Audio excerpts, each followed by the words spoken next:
Good morning, dear students. Today I am going to explain the first chapter of class 9, that is matter in our surroundings. Dear students, everything we see all around is matter. Air, water, soil, chair, table, these are matters. So the thing which have mass and volume is called matter.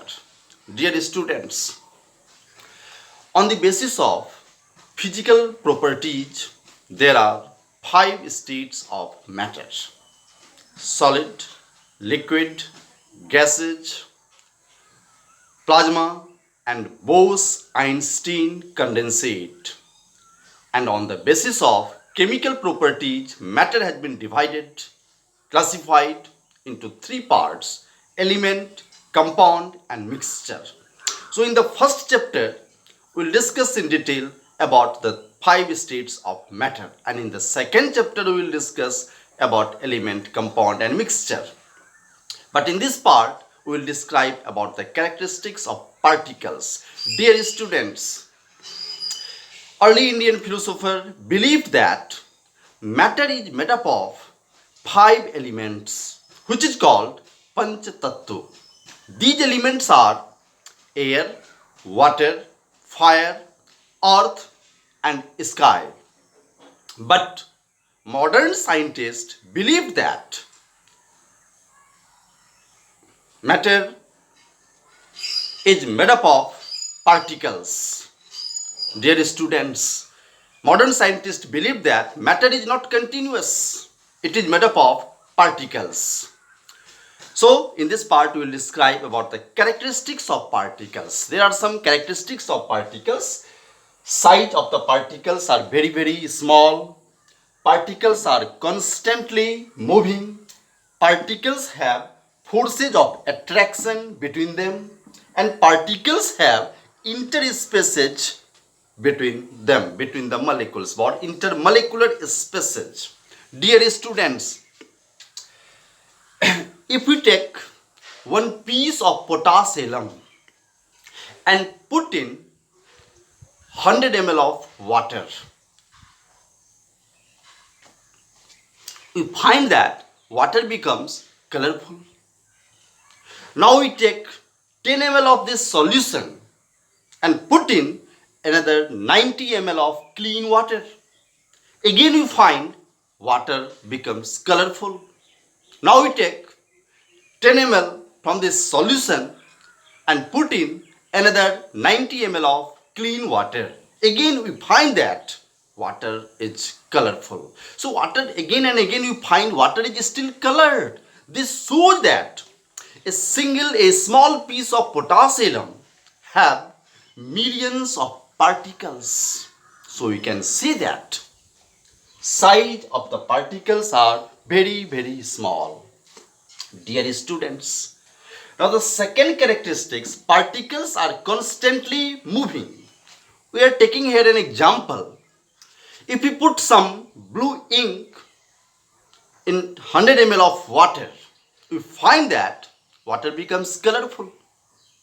If we light an incense stick in one corner of the room, after some time we get the smell of the incense stick in another corner of the room.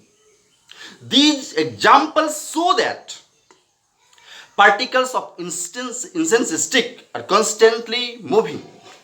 Particles of ink are constantly moving.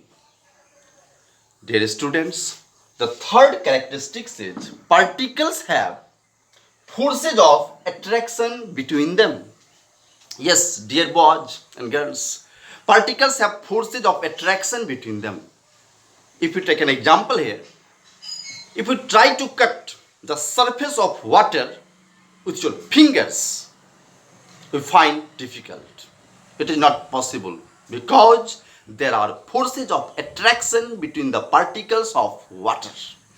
Dear students, another property here, particles have intermolecular spaces between them.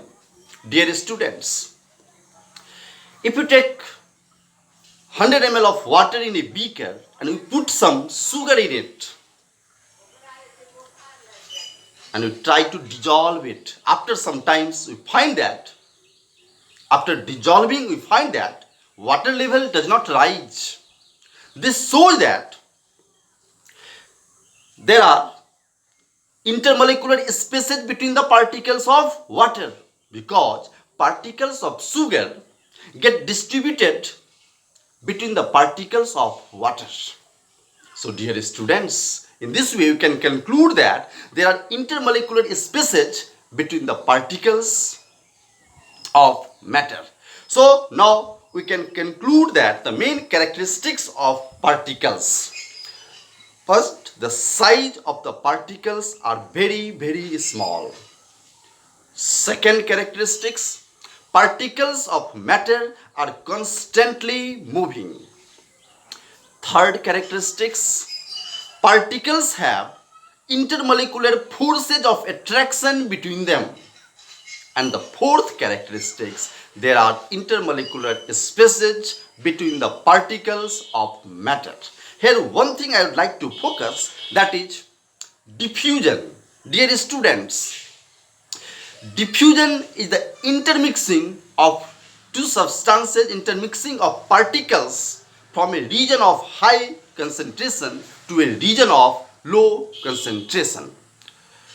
So here incense, particles of incense stick get diffused, particles of perfume gets diffused. So when one intermixing of two substances is called diffusion in very short. So